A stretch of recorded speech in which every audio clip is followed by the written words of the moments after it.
All right, so yeah, welcome everybody. Glad that you're joining this webinar. I'm Florian from Germany, hosting this webinar for my good friend Andrew about what's working right now in the EU. I'm in this game of Facebook Meta ads since 2011, so quite a long time. And as you know, things are always changing and evolving over time. And yeah, you need to adapt, you need to change your strategies. And I want to share some strategies, some thinking, maybe some kind of controversial points that we see and some things we see quite success with. And I'm happy to share that. And I'm going to share my presentation in a second. Give me 1 second. I need to change over here and share my screen. Here we go. All right, so what's working right now in the EU? That's a topic for today. I'm mainly speaking about the EU because that's our market. Again, I'm in Germany and our clients are advertising in the EU, most of them in the German-speaking markets, which is basically Germany, Austria, and Switzerland. And some of them are also across the EU, UK, Ireland, and some of them are also in the US, but our clients are mainly here. We do US campaigns. We have some US campaigns, but I'm mainly focusing now on strategies and tactics here in the EU that I'm seeing that are performing quite nice. One of them is full funnel setups, and this is kind of where I changed my thinking to over the last, let's say, year. And when I speak about full funnel setups, I don't mean the classic tofu, mofu, bofu campaign structure. We potentially all know we all created those campaigns with upper funnel targetings, lookalikes, interests, middle funnel targetings, engager audiences, for example, Instagram engager audiences, and bottom of funnel targetings, I don't know, website visitor or existing customers. I'm not speaking about this because this is basically kind of that. I don't see success with those very granular structures for performance-driven campaigns, but I see huge successes with upper funnel, full funnel campaigns, kind of how Meta is always pitching that, but with a different strategy. And that's what I mean by full funnel setup here. I put this here on this slide. On the left is basically a classic performance setup. We all know a sales campaign, for example, an Advantage plus shopping campaign. Budget share is 100% direct response. And for all of those campaigns, you're potentially seeing the same with a conversion campaign. You should not restrict the algorithm or the AI a lot. You should give it as much as room as possible. That's why open targetings, broad targetings work in most cases extremely good. That's why all placements perform, or Advantage Plus placements perform extremely well. Basically, in a performance-driven setup, you shouldn't restrict the system much. You should leave it as much as room as possible, and we use our creatives as our targeting. So basically, creatives are the targeting. Your hook in your video is your targeting. Your overlay on your image ad is your targeting. Your ad copy is your targeting, and we are not restricting the system a lot for performance campaigns. Again, sales objective. And for example, Advantage plus shopping campaigns, which basically clearly don't have any targeting options or not a lot targeting options at all. That's the left side performance campaigns. But when I speak about full funnel setups, I mean basically adding other campaign objectives on top of your sales objective. It's not either or, it's like adding other campaign objectives on top. And we see huge success with if done right, and that's the point here, that's my point here. If done right, we see huge success with combining sales campaigns with reach campaigns, for example, or with video view campaigns. And that basically, at least in what we see, makes your overall performance better and lowers your CACs. And that's something I would have never done. I'm going to recommend this.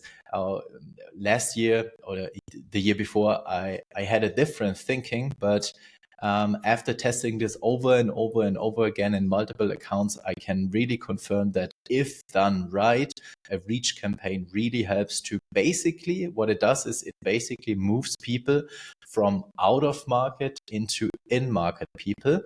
And it basically helps you to make your conversion campaigns, your sales campaigns better. That's the thinking behind this.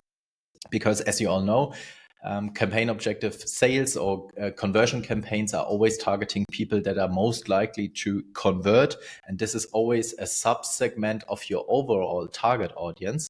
And it's limited because only some part of the overall target audience is ready to buy today. And the algorithm is always trying to bid for those people that are ready to buy, but this pool of people is always limited. And that's why it's extremely helpful to add this layer on top with your full funnel strategy, with a full funnel strategy, upper funnel strategy. And if you combine both, it really makes your conversion campaigns better. It helps you to lower your CACs, and it helps you to boost your overall performance. And what we usually do is a 20-80 split. We have 20% for, let's call all of those campaign objectives, the awareness campaign objectives. That might be a reach campaign, that might be a video view campaign. This is 20% of our overall budget, and 80% still goes into sales. So 80% of all budget still goes into performance campaign, classic direct response campaign. But we do add, or we do basically move budget into this full funnel structure. And we're using mostly reach campaigns with static ads and video view campaign with clearly video ads. The most important thing if you're adding this full funnel structure is that you should not rely too much on the algorithm. And that means basically on the right side, you need to bring back media buying tactics from 2018. And that means basically you should use niche targetings to reach the right people with your reach campaign. For example, a 1% lookalike audience. For example, a very niche interest targeting with a layered interest, for example. Because in my opinion, it's not about getting the most and the cheapest reach. It's about getting the right reach if you use this strategy, this combined strategy. And we see, for example, huge success with running a reach campaign into an interest targeting for people interested in Mother's Day, while still on the same, during the same time running a sales campaign targeting broad for Mother's Day. So we have a sales campaign for Mother's Day targeting broad, and we have a reach campaign for Mother's Day targeting people interested in Mother's Day. And that helps you to move people from out of market into in market. And that I can verify this in multiple ad accounts that this overall holistically lowers your CACs and it increases your new customer share. But you need to be careful with targeting. Again, you need to, if you do a reach campaign, please be careful. Don't go broad. Don't go too broad. Do not what you usually do in your sales campaign. Restrict the algorithm and use a niche targeting. For example, let's say a Klaviyo-based audience and a lookalike out of it. And please make sure to restrict the algorithm on placement side. You should not run all placements here for your reach campaign because, again, it's not about the cheapest impressions. It's about the most valuable impressions to move people from out of market into in market. And that basically means I would always use the premium placements. That's how I call it, which is basically feeds on Instagram and Facebook, stories and reels. And that's the right side. And that's like the combination of both. And this is how it could look in your ad account. Basically, if you're adding those layers of reach, if you're strategically adding those layers of reach or video view or traffic and engagement on top of your direct response campaigns, of your direct response setups, this can and does lower your CACs, and it makes your conversion, your direct response campaigns performing better. And we are seeing this in multiple ad accounts, and I can verify this in multiple ad accounts. And something in that ad account happened, which was extremely interesting. After adding those reach and traffic and video view campaigns on top, we were seeing much, much, much higher new customer shares in our sales campaigns. We can measure those campaigns based on new customer shares, and the new customer share was around I think it was around 50%. And after adding those reach and video view campaigns, I think it was 65 or 70%. So it got way, way better. And we were acquiring way more new customers than before by strategically adding those layers on top. And it's not like, how is your reach campaign performing against your sales campaign? You should always measure this you should always look at this like as a team. It's always a team of campaigns. And the question is not, how is my reach campaign performing? The question is, how is my sales campaign performing better while running my reach campaigns? And again, you don't need a really high budget for that because you're using a niche targeting, and it shouldn't be much more than 20% of your overall budget. And it makes your sales campaigns better, and it mainly increases your new customer shares. That's at least a struggle that a lot of brands in the European market have. They are struggling with new customer shares. They are struggling with CACs because of a lot of focus went into efficiency over the last months. And over time, your upper funnel, your upper funnel activities die, and that means you're struggling with new customer acquisition. And this really helps to boost your new customer acquisitions with not a lot of budget. Huge success with that in lots of accounts. In that specific case, we also had an AR filter. I would not recommend doing this, but yeah, huge success. Try this again. 20% of your overall budget. Make sure to use a niche targeting. Here's one example where we were targeting a lookalike audience into a video view campaign. That was an Easter campaign. We had a video view campaign with lookalikes, and side by side to this video view campaign, we had our sales campaign running with a broad and open targeting, the same campaign for Easter incentive, and that in total made everything better. We had a new reach, we reached new people, we reached more people, and it made our sales campaigns perform much better. Another example here, that was a reach campaign, and you see for video view, I tend to use a bit more broad targeting. Here's a 10% lookalike audience, because if you use a video view campaign, the algorithm is optimizing for through plays, for video plays, basically.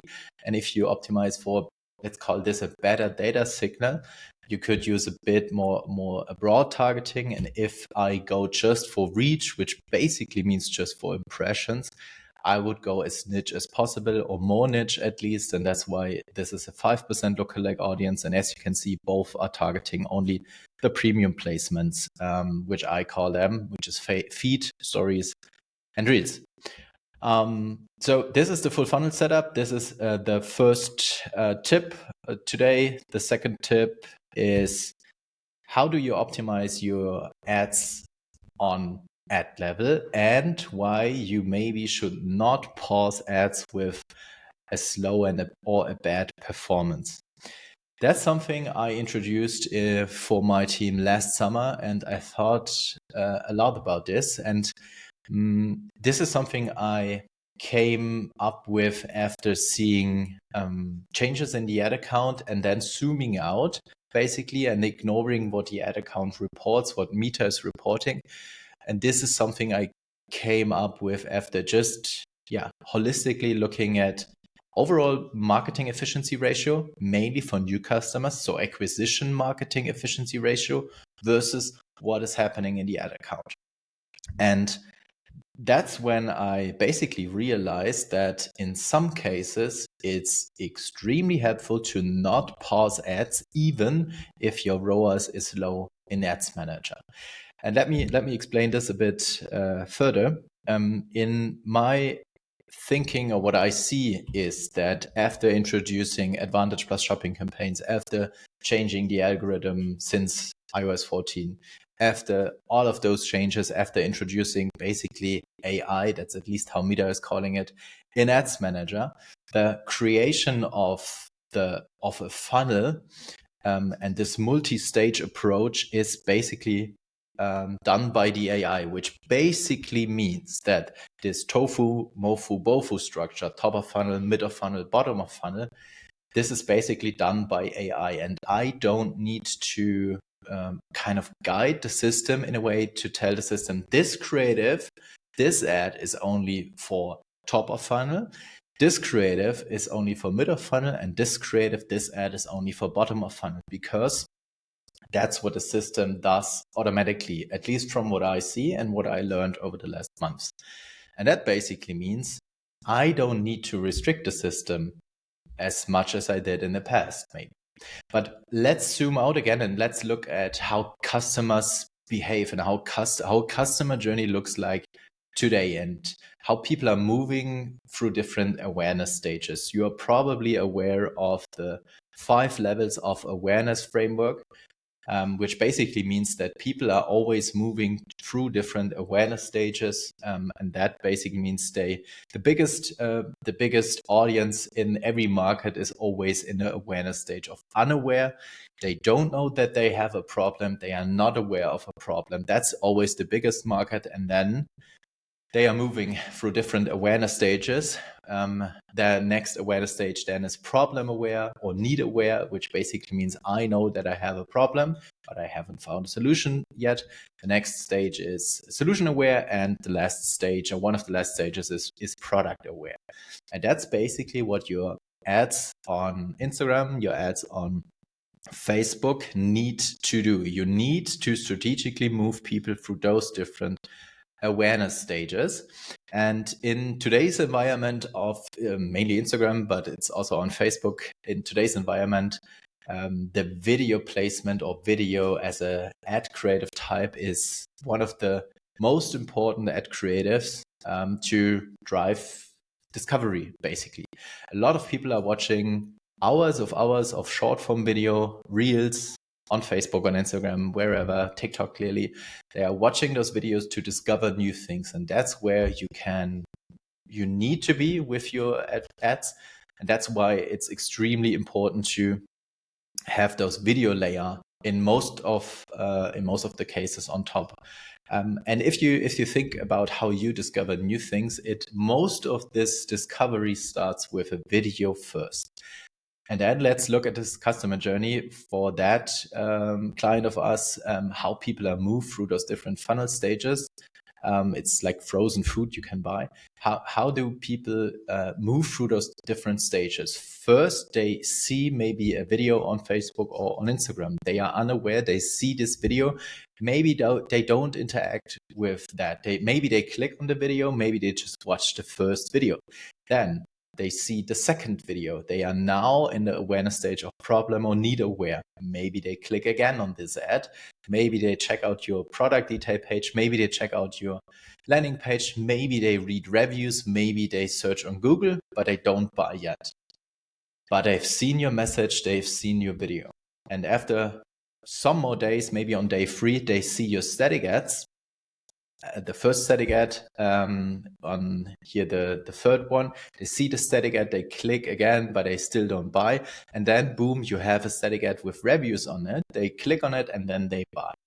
And basically, if that would have been me, I was moving through those awareness stages from unaware to product aware, and then I'm ready to buy, and boom, I convert. And what happens in Ads Manager is Ads Manager can only tell, or is only reporting the last conversion here, because Ads Manager is always reporting with last touch attribution. And that basically means the highest ROAS in that ad set or in that campaign would be the static ad on the right. But the static ad on the right would not work, would not perform if I wouldn't have those video ads on top. And if we look at how most people optimize and how I was usually optimizing, or we were usually optimizing in Ads Manager, it's mostly like I'm going into a campaign, I'm going into an ad set, and I'm sorting every ad by spend. And then I see the top spending ads, and I'm basically checking, okay, how's the performance for this video ad, for example. And if we take this example on the left, let's say this is an ASC campaign. I have this video on top. This is a Tights brand, by the way. I have a video on top and I'm sorting everything by spend. I see this video has 600 euro spend, ROAS 1.5, which is 900 euro revenue. And I have this image ad with 400 euro spend and a way better ROAS. And what I usually did is pausing the video. But if you think again about the customer journey, that's a bad idea. And that's exactly what I realized more than ever last summer after zooming out, after seeing this in lots of ad accounts. Every time when you pause those ads that are basically having the most or doing the most assists or giving the most assists, everything was worse. The CACs went through the roof, marketing efficiency went down. We were struggling in the ad account. We need to run more tests. We need to work harder for less. That was always the result. And that's why we started to have a different thinking, and we started to stop optimizing in a way, at least optimizing like this. That's something we stopped after realizing this more than ever. And the picture I use for this, and the picture I basically created for this, is like it's like a soccer team. Excuse me that I'm using a soccer team here, but that's basically the most popular sports here in Germany, at least. And if you think about it, could be any other team, could be basketball, whatever. It doesn't matter. Basically, it's about thinking about your creative strategy as a team. And in a team, let's call it a soccer team, in a soccer team, you do have an offense, you do have a midfield, you do have a defense. And the midfield usually is not scoring the most goals. But if you don't have this midfield playing on your field, your offense cannot score goals anymore because they need the midfield. And basically, videos behave in a way like those midfield players. They run from the back to the forth. They work a lot in those games, but they don't score the goals. Sometimes they do, but usually they are not the ones that are scoring the most goals. That's usually your offense, but your offense again needs your midfield players. And that's how we think about a creative strategy, knowing that the AI is basically understanding that the first touch creative is maybe different than the second touch. It's maybe different than the third touch. It's maybe different than the last touch.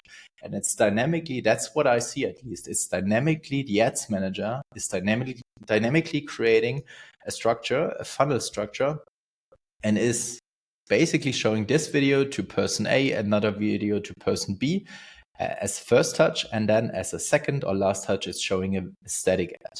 And if you think of your creative strategy like this, you hopefully start to ask different questions.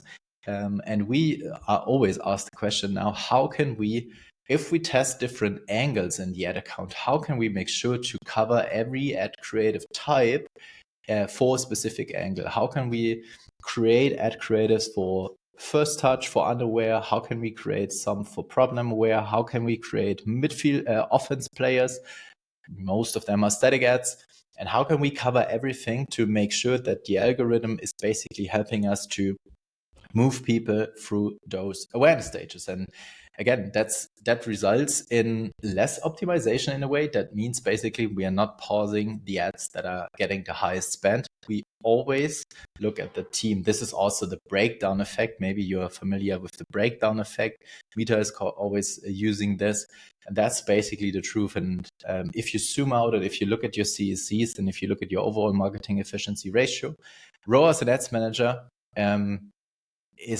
should not be your North Star. And if you're using your North Star, this is in most cases better. So it's in most cases better to have a lower ROAS in a way in Ads Manager because it's helping your overall results. That's what I'm seeing in almost every ad account since we've changed this. Everything basically got better. CACs are better. And also we don't have that much hassle anymore because we don't need to optimize and we don't need to run another test and another test and another test, because this system can work quite a long time if you have the right first touch creatives in Ads Manager. And if you're not worried about ads that get the most spent but don't show the highest ROAS, it's basically a feature, not a bug if you have this thinking. Next point. This is kind of controversial, at least from what I read in the community or on Twitter and everywhere else. Advantage Plus Creatives is maybe the first generative AI feature in Ads Manager. It's in very early stages, and it basically means that Ads Manager can change your ad creative slightly today, at least slightly change your ad creative. It's not a huge generative AI yet, but this is from what I think, this is like the first idea of how Meta is thinking of generative AI in Ads Manager. And from what I heard, from what I see, this is the beginning of generative AI in Ads Manager. And I think everyone agrees that, we do need to be open with AI. We do need to be always testing new features. And we do need to make use of AI. That's why I think I don't think it's a good move to always say I am not testing this. This is a new feature. I don't like it, and that's what at least also again I did for quite a long time. But this year I gave it a new try in a way, and we started testing Advantage Plus creatives in multiple ad accounts again, which basically means for video, this is a video ad. It basically means you can connect your catalog with every video ad. It adds some visual touch-ups. It changes your text for at least the video. It does less for videos, and it does more for static ads. It changes, for example, the image template. It's again adding catalog items and so on. It's adding music. It's changing your text. It's adding a filter, stuff like that. It's basically changing your ad creative, slightly at least changing your ad creative. This image template usually is not looking beautiful, but it changes at least your input. And if you think of this, that's how I think of it. Ad creatives are kind of like a prompt you put into ChatGPT. It's kind of like prompting, because the ad creative basically is kind of defining your targeting, because what you're using in your video as a hook, what you're using as an ad copy is basically the input for the algorithm to decide who's seeing your ad. And it's maybe the starting point of the generative AI that changes the versions of your ad creative. And I personally think that we are heading into a time where social ads are going to be more personalized than they have ever been. We are coming from a time with iOS 14, with all of those data signals we could collect. And during that time, we could run hyper personalized ads, let's say a 7-day add to cart audience, and all of those audiences hyper personalized. And after iOS, most of this is dead. But I think we are now heading into a time where ads are going to be even more personalized than they've ever been, because generative AI could potentially change every ad creative for every person. I maybe like to see a red version of it. Someone else likes to see a green version of it. And you as an advertiser are kind of giving a prompt in Ads Manager by uploading an image, and then Ads Manager is clearly going to change it over time. This is just the beginning, and this is if you think of how Meta is incentivized, this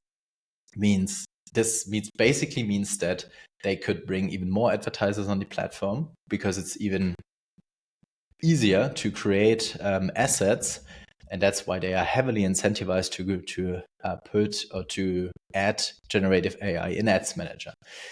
Yeah, and we were testing Advantage Plus creatives for quite a long time. We were running lots of A/B tests, and I was surprised by the results, and I was surprised by seeing that not in every case, it's not black or white, but in 80% of all our cases, the CPA was better by turning on everything here. I was surprised. I'm not a huge fan of those image templates, but data over arguments, and the data tells me that in 80% of all cases, CPA was lower by turning on Advantage Plus creatives. And that's why I recommend testing Advantage Plus creatives. Maybe you're always opting out, maybe you're always opting in, but we were usually opting out because we haven't been huge fans of this, and that's what I read in the community again, that lots of people are not a fan of this. I think it's worth testing, and I think this is just the beginning of generative AI in Ads Manager. And this is, another thing we see, that Ads Manager now starts to generate backgrounds for DPAs. This on the left is a DPA, and Ads Manager was creating those backgrounds without touching anything. So I didn't create this background. That's what Ads Manager did. And I think this is kind of scary, but also kind of interesting, because again, that basically means that over time, maybe in the next years, every ad will be personalized to every person. And that's something we have never seen before, and could be clearly a huge opportunity for everyone. Some results from those A/B tests we did. You see that one, CPA went down from 26 to 22 euros. And here it slightly went down, not a huge drop in CPA, but it was better. And again, I can confirm this, that from most of those A/B tests where we strategically kind of tested Advantage Plus creatives, CPA got better. So, and that's why I recommend testing this again if you're not a fan of it. I'm not a fan of it, but data over arguments, again, performance got better, and I follow kind of performance. Next one is kind of connected again to the holistic thinking of customer journeys, and how you could kind of track customer journeys in Ads Manager, because a customer journey is not like a clear way from point A to point B. That's how marketers usually think of this, and that's a mistake a lot of marketers do. And again, the mistake I did too is that, okay, I have an ad, someone is clicking on the ad, and then they are buying, but that's not the truth. People don't have this clear path from A to B. If you see an ad, if you see a video, if you discover a new brand, you usually go on Google, you search for reviews, you go on YouTube, you read through reviews, you do read comments below ads. It's a very complex customer journey. And most of the customer journeys go from social ads to Google. And that's why it's extremely helpful to understand which type of campaign is driving more or less of those customer journeys that go through Google. And you can easily track this in Ads Manager by setting up a custom conversion. And that's like a free, let's call this a small but free attribution solution in Ads Manager.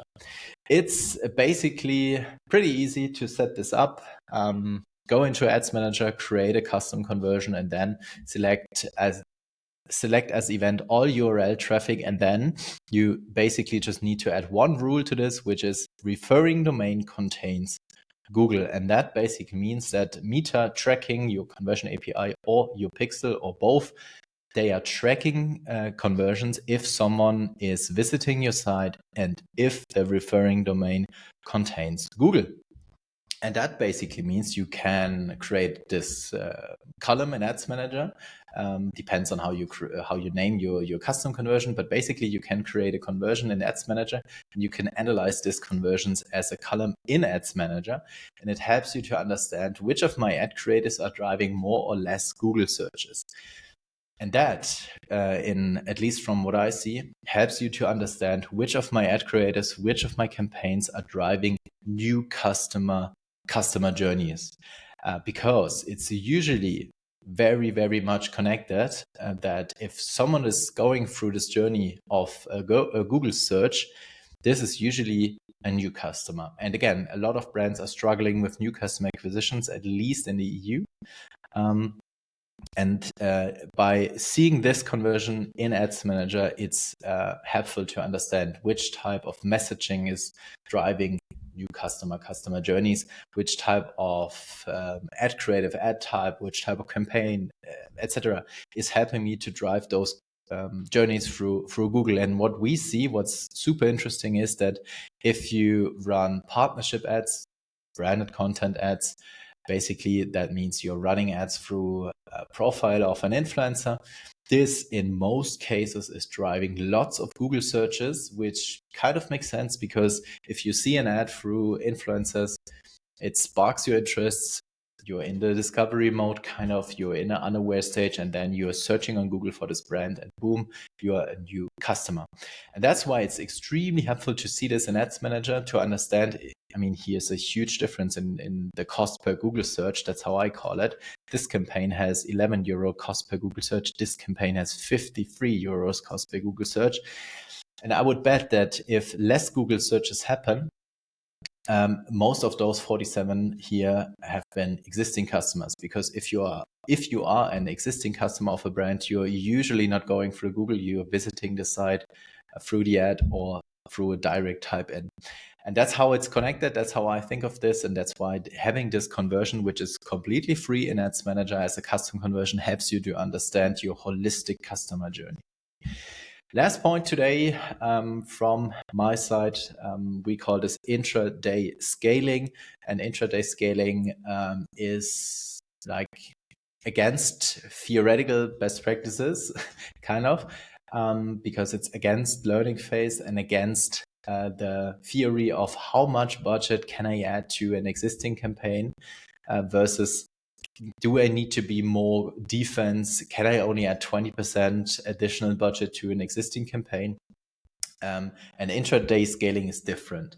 Intraday scaling means that if you have a strong day, if something changes, it might be a weekday. Sundays are usually good for intraday scaling. So if you have a strong Sunday, if you have an offer on a Sunday, if you have, I don't know, huge influencers posting, if you have something that changes, if you have an ad that's taking off extremely well.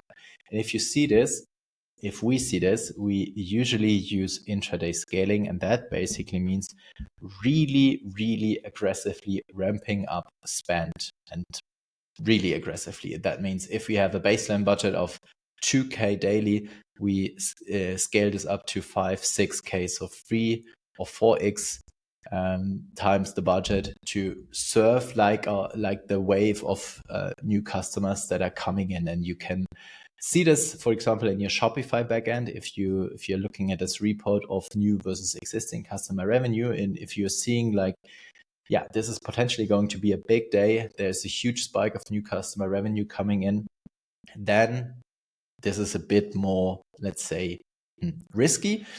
Try to really aggressively scale up your budget and try to serve this wave just for this day. This will clearly reset learning phases.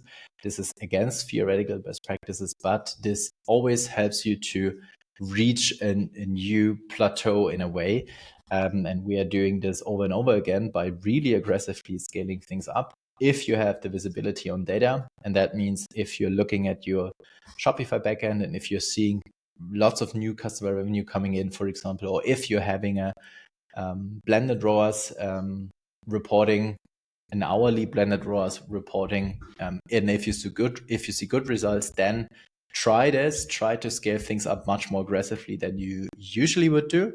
Be bold here, scale up as much as you can, but please make sure to scale down before midnight, because otherwise the budget pacing of the algorithm would be crazy on the next day. So if you have a strong Sunday and if you don't scale down on Sunday evening, potentially Monday morning is ruining your results. So make sure that you scale down before midnight. That's when the budget pacing resets basically from the algorithm. But yeah, serving those intraday waves is something that really performs, really helps, really drives new customers. Again, there's something that needs to change. It's just not like I cannot go into every ad account and scale it up intraday because I want to scale it up intraday. Something needs to change. Weekday, offer, traffic, a new ad that hits, something needs to change. But if that happens, yeah, be bold and scale things up. Make sure that you have visibility on data with those two examples, Shopify backend or blended ROAS reporting hourly, and then push it up as much as you can. Yeah, that's it from my side. Thanks for having me, and I hope you find some interesting insights from us, from the European market. And yeah, now looking forward to connect more in the community. See you there, and thanks.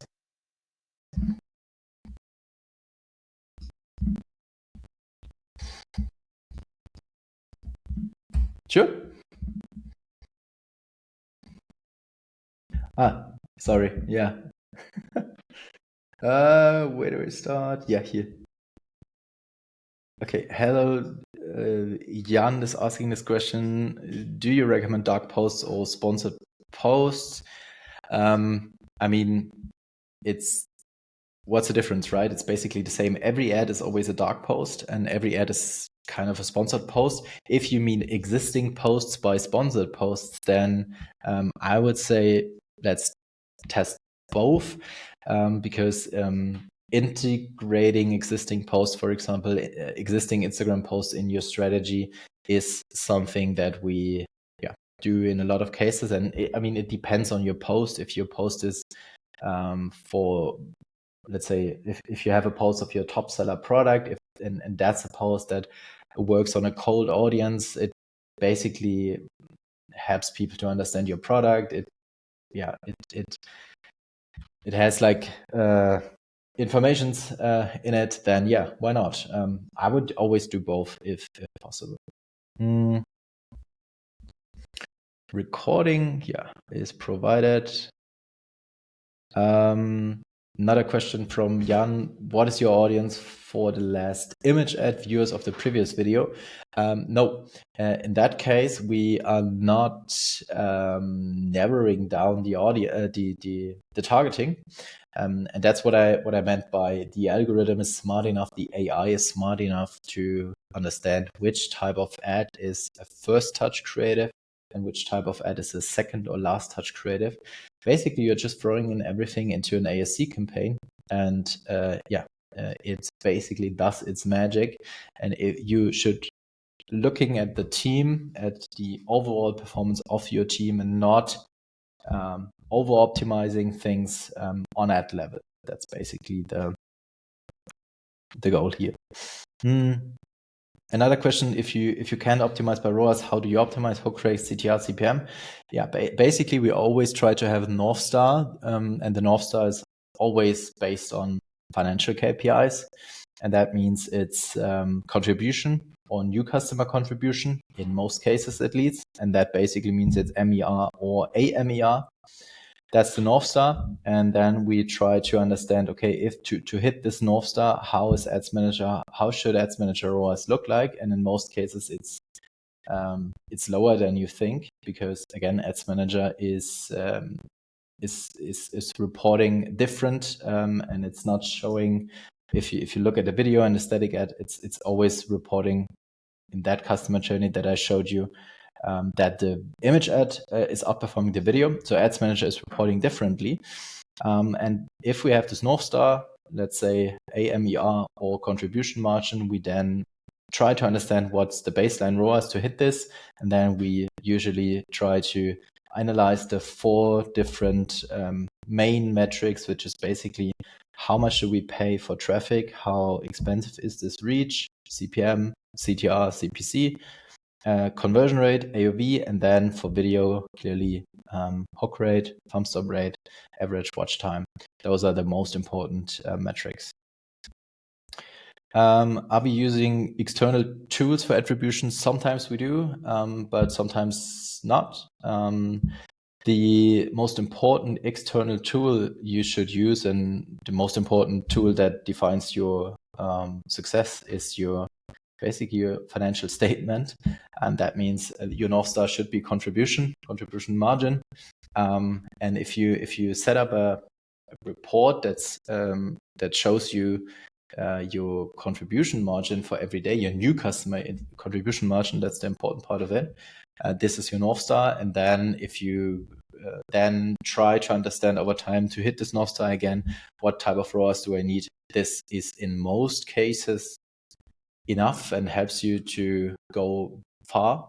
But yeah, in some cases we use attribution tools, but I don't have like a recommendation for this because there are tons of attribution tools nowadays. Another question, what works for fashion brands in your experience? We can do a lot of problem solution type of creatives. Yeah, that's true. We always differentiate. If we do a creative strategy, we always differentiate between problem solving products and let's say need driven products in a way. And a fashion piece is something that I want, and usually something that's not solving a problem. And that's why your upper funnel layer or your unaware layer should be driven by hype. First of all, that's the most important thing in fashion, hype. And what usually works extremely well in fashion is advertising the new collection, new spring collection, new summer collection, new winter collection, and really hammering this on your ad creative is extremely helpful and very important. We also have a big client from Germany in the fashion space, and they have introduced a new collection for wedding guests. Basically, they have dresses for weddings for wedding guests, and that's how they framed it on the ad creatives, and this is performing extremely well for them. So always jump on those hypes, always try to make it try to create a hype or try to show it as something new. Text improvement for German content. I don't know what you mean by this question. But yeah, I mean, we usually create our content in German, so we hopefully don't need to improve it. But if you, I think the question is about localization things. We usually use AI tools to localize content, video content for different languages, from German to French, from German to whatever, Spanish, and also English. And we use 11 Labs for that. And that means you can basically translate a text, then let 11 Labs create the voiceover, and then we're swapping the voiceover with our video. And important that this strategy works. The most important thing is that you don't, your video should not be created as like a talking head video where someone is talking for 10 seconds into the camera, because if you do this, it seems to be, if you change the language, then it's not perfect. That's why in our videos, we usually make sure to not have a long scene where someone is talking into the camera for more than 3 seconds. And if you don't have this, you can basically just swap the language and the voiceover, and it usually works. With your full funnel approach, are you using ASC for the conversion stage? Yes. We're using ASC, we're using sales campaigns, the classic conversion setup, which is very consolidated, usually not a lot of campaigns, not a lot of ad sets. We usually are not doing retargeting campaigns, usually. Sometimes it's required if we have a new product launch, for example. If we have a big sale, then yes, we do retargeting campaigns, classic mid of funnel targeting, website visitor, social engager, but that's rare, and I would not recommend adding always on retargeting. But yeah, AC is basically kind of doing retargeting for you. And if we have enough budget, we usually have ASC and sales campaigns side by side, and additionally a reach campaign or video view campaign. Do you automatically scale down? Yeah, usually we do. It depends on how far you depends on how far you go with your intraday scaling, but we usually do. Yeah, by intent, we're scaling down. I rather scale up the next day than waking up seeing that ads manager is burning money. Been there, done that, basically. That's why I tend to scale down, even not knowing that the next day will be a good or bad. Usually you cannot repeat a Sunday on a Monday, usually, at least. Then, Constance. German City, hello.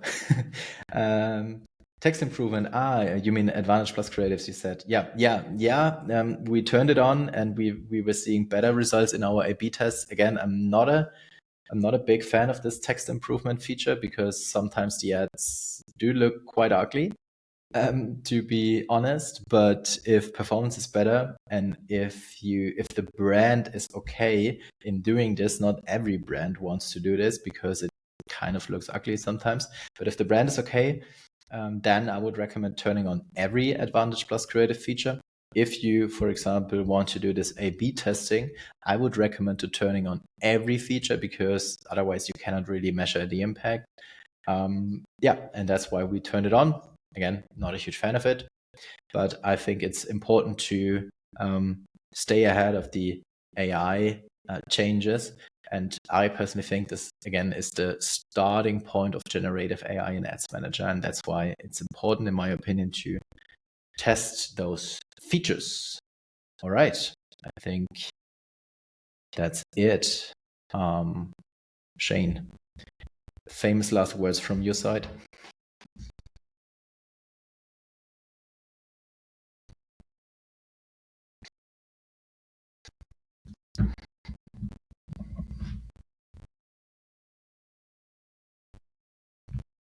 Cool. Have a great time. See you in the community.